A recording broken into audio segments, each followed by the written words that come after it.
All right, today I'm gonna go over how to clean boots. Right here, I have my Laowa boots. It's a great boot brand right here. Okay, it's time to clean them up and I have the products to get them clean. And I'm gonna go over the products and then I'm gonna go ahead and get started with cleaning it.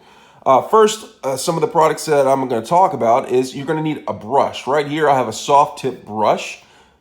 All right, I'm gonna use this for brushing off excess dirt around the seams. Right here, I have saddle soap. Saddle soap, I'm gonna use this for cleaning the boot. Right here, I have a beeswax sealer. Now, the beeswax sealer is gonna be used for conditioning and waterproofing the boot, all right? And then over here, I have boot protector. This is a silicone spray. This is an optional product to use when you have the beeswax right here, but I'm gonna use both and I'm gonna show you how I use that. Next, you're gonna also need a couple of rags. I have 2 rags right here that I'm gonna use, and I'm also gonna use a hair dryer, okay? We'll get to that a little bit later. So let's get started. So the first thing that I'm gonna do is I'm gonna brush off any excess dirt, usually at the seams. If you have really muddy shoes, you're gonna have to take probably a garden hose or something to get off the excess dirt to be most effective. These are Laowa boots, and so they're waterproof sealant. They don't allow water to get in. So I'm gonna show you a technique after I finish brushing the dirt from the seams that I use for cleaning these boots, especially when they're heavily mudded from when I go trekking. All right, so once you get all the dirt from the seams, I'm gonna take this over water and I'm just gonna try to clean all the excess dirt off of it. Let's go. All right, if you have excess amount of mud on your shoe, you're gonna wanna take a hose and get all the excess mud off of your shoe or boot, like this, okay? You don't want any thick mud. Now once you get the huge chunks off, you're gonna turn this off and then you're gonna wash it down with saddle soap. Let's go do that. All right, so now that I've got all of the excess dirt off of the boot, I am going to take some saddle soap and condition and clean the boot, okay? So what I'm gonna do is I'm have this cloth right here. I'm gonna dab it in water, all right?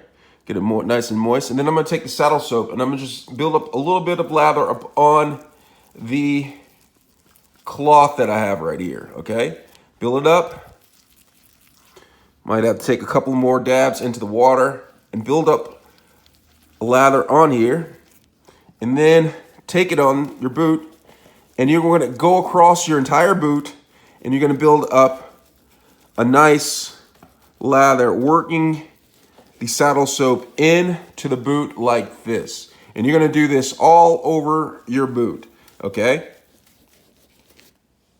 All right, after you've cleaned your boot with the saddle soap, you've conditioned it, you may have some suds still left on the boot, as you can see right here. And what I tend to do is I pour a little bit of water on my cloth just to make sure it's moist on the area that I did not use saddle soap on.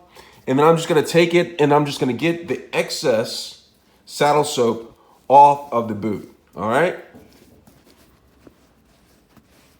Just like this, just rub it in.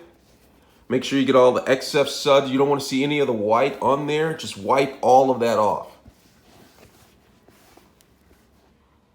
All right, after I've conditioned it with saddle soap, most people let their shoe dry completely for a few hours. I, however, have a different approach to the method.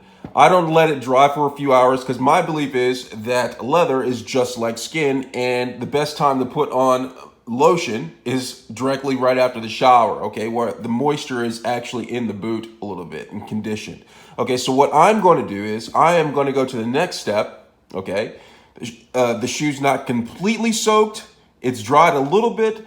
It's not completely soaked. So I go into the next step of applying the sealant beeswax right here. Now I have the beeswax and I also have a cloth. Now my method behind this is I take a hair dryer right here. I put it on a warm setting and I take the hair dryer and I actually heat the boot up a little bit, not too much because I don't want to damage the leather, okay? I heat the boot up a little bit so the wax can be applied evenly and easily to the boot. And I also take the hair dryer to the beeswax just a little bit, just so it can be applied to the boot easily. Let me get started.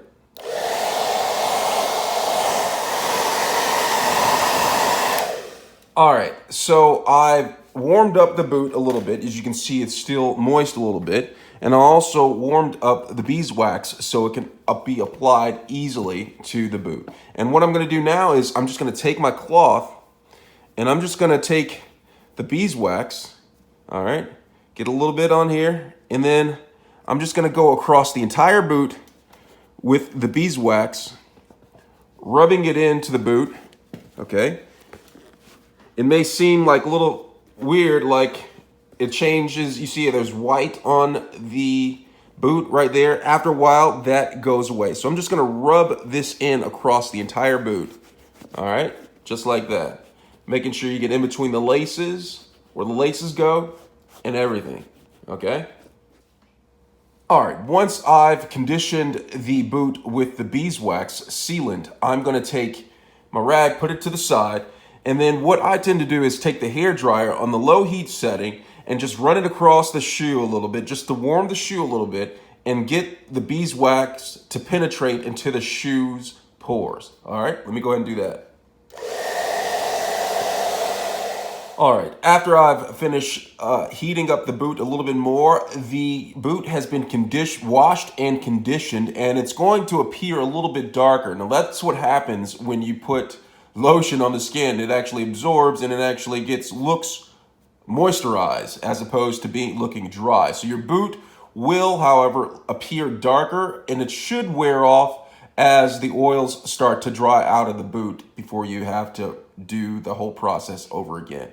So now I'm just going to take this outside and spray this with boot protector as just an extra precaution for extra waterproofing of the shoe. Now this is optional, so you don't have to use the silicone spray after you've conditioned it with the beeswax moisturizer. All right, now that's the conclusion of my video. Let me know if you have any questions. Don't forget to check the description part of the page, leave a comment, and as well, leave a thumbs up. Thanks a lot.